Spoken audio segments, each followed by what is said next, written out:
was a typical December morning in Parma, Ohio. A 12-year-old girl was walking to school, her breath visible in the winter air.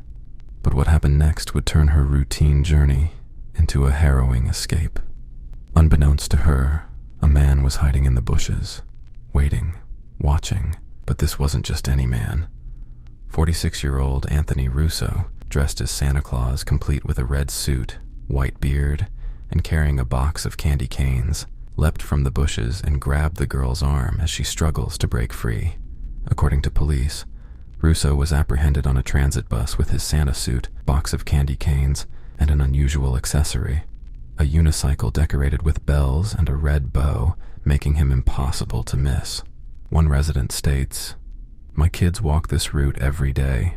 It's horrifying to think someone was out there, dressed as Santa, waiting to hurt a child.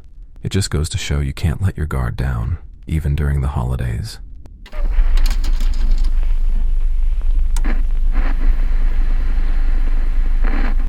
What would you do if a man in a Santa suit stumbled into your yard and was hugging your children?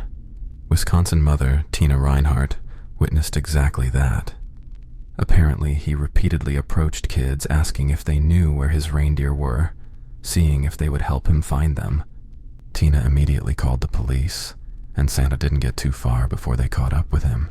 Santa Claus, Thomas Arnold, age 55, was sitting passenger seat in a vehicle driven by Kevin Arnold, a relative. They were charged with possession of open beer cans in a vehicle and impaired driving. Police Chief Mike Cass claims that the pair were returning from a Christmas party and were just spreading good cheer, and that the two didn't mean any real harm. One of the mother's children, Katie Doherty, age 9, said she wasn't fooled by the Santa costume whatsoever. She says, "He smelled like alcohol, so I knew it wasn't the real Santa, because Santa doesn't drink alcohol."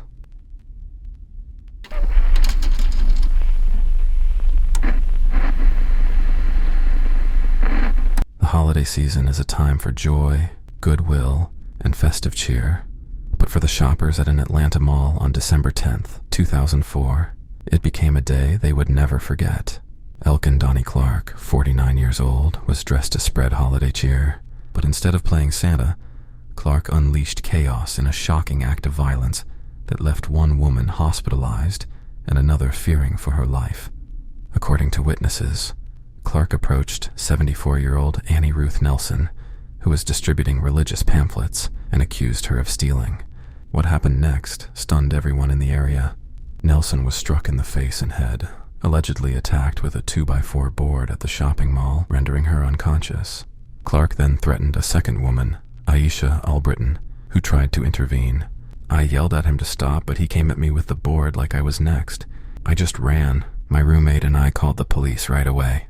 Clark allegedly attempted to ditch his Santa disguise. Witnesses reported seeing him remove his hat and red shirt in an effort to blend in with the crowd. When authorities apprehended Clark, he claimed the attack was justified, accusing Nelson of stealing $145 worth of Hershey's chocolates from him, 29 sealed boxes. Police officers say, however, they couldn't find any evidence to back up his story. No witnesses saw her take anything, but what they did see was an elderly woman beaten. Annie Ruth Nelson was rushed to Grady Hospital for treatment, and Albritton walked away shaken but unharmed. Clark faced charges for the attack. Was this a case of theft-driven rage or an unprovoked attack? For the shoppers in Atlanta that day, one thing was clear: this was no jolly old Saint Nick.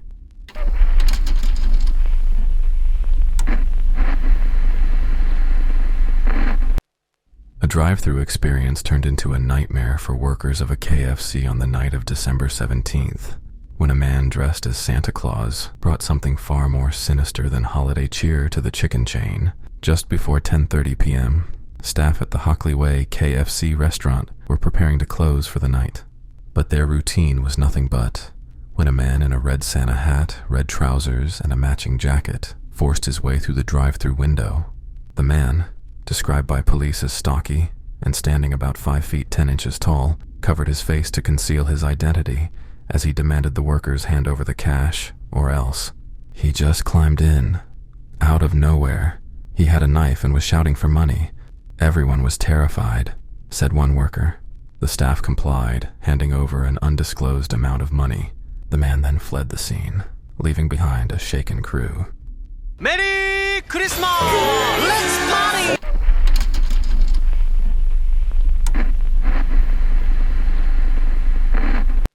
Santa Claus is coming to town, but this time he's packing more than presents. It was December in Nashville, Tennessee, when the festive mood inside a SunTrust bank took a chilling turn. Witnesses described the man as the perfect image of Father Christmas, head to toe in a Santa suit, dark sunglasses shielding his eyes, and even the iconic boots. But when he reached into that red sack, it wasn't gifts he pulled out. It was a weapon. At first, I thought maybe it was some kind of joke, but then he pulled out that gun and told everyone to be still. That's when I realized this wasn't your ordinary Santa, said one of the witnesses. Armed and demanding cash, the man announced his reason for the heist with an unsettling mix of humor and menace. Santa's got bills to pay. I need this to take care of my elves. Witnesses described the scene as surreal. He was weirdly cheerful, like he didn't seem angry, but that almost made it scarier, like he'd already decided nobody could stop him, said another witness. After loading his sack with an undisclosed amount of money, the armed Santa made his getaway, not in a sleigh but in a gray car. Thankfully, no one was hurt during the robbery, but the bizarre nature of the crime left customers shaken. FBI agent Scott Augenbaum stated they are treating this as a serious crime, and they're actively investigating leads. The incident immediately drew comparisons to the 2003 film Bad Santa, but this real-life version was no dark comedy. How'd you get sick? I loved a woman who wasn't clean. Mrs. Santa? No, it was her sister.